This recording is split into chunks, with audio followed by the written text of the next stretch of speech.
The case for chaos in the early days of the Trump administration is this: the tweets, a Russia investigation that won't go away, a travel ban rejected by the courts, and a national security advisor who did not make it through the first month. But Princeton University professor and historian Julian Zelizer argues a closer look shows President Donald Trump is winning, especially if you are a conservative. Julian is joining me now. Thanks so much for being here with us, Julian Zelizer. So you say that President Trump and all of his talk about winning, and we're going to be so sick of him winning, rings true in some way. Explain. Absolutely. From a conservative perspective, he's actually doing a lot. He's pushed through a series of important deregulations of the economy through executive orders on everything from clean water to financial regulations, which are extraordinarily important to the conservative agenda.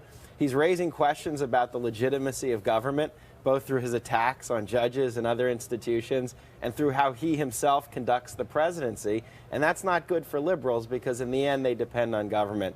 Is that good for our democracy? Well, that's a different question. I think there's a fair critique that this is not good for the democracy and it has long-term consequences that will be damaging. Like what? Well, if you don't believe in government, whether you're a conservative or liberal, that could be problematic. In times of crisis, for example, everyone needs government. We need government to defend ourselves, and if we don't believe in government, if we don't believe what our leaders are saying, that can be damaging. But in other ways, that helps the conservative agenda because ultimately they argue that markets are superior to government. Does it delegitimize himself? Well, I think so, but I don't think he minds. I think in the end he can separate himself from the presidency, and there's an aspect of Donald Trump that doesn't mind if people don't like him, if people are angry about him.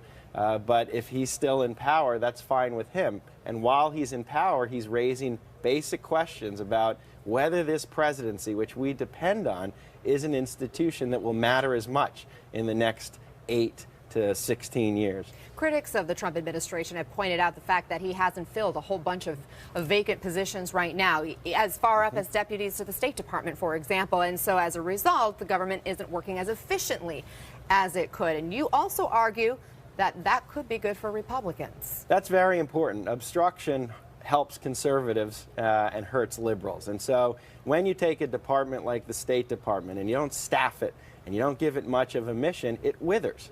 And we're seeing this with many different institutions of government right now, even the EPA.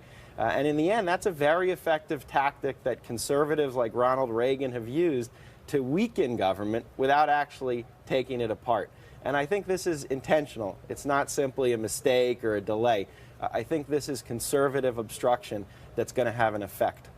If the government is inefficient, on the flip side, though, wouldn't you argue or be able to argue as a Democrat that that's not good for the American people? So in essence, it could result in a backlash at the polls. Well, that's what Democrats are hoping for. But it's been a consistent argument. Tea Party Republicans, when Obama was president, said shut down the government.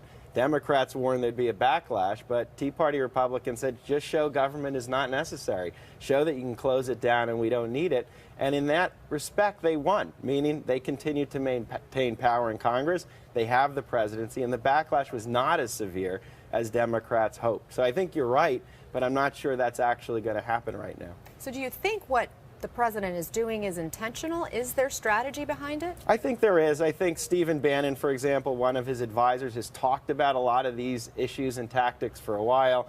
And I think President Trump is pretty consistent on some of these themes, attacking the legitimacy of government, for example. He hasn't done once, he hasn't done twice, he's done it since his campaign started. And when I see that in a politician historically, it means they're thinking about what they're doing and it's not all haphazard.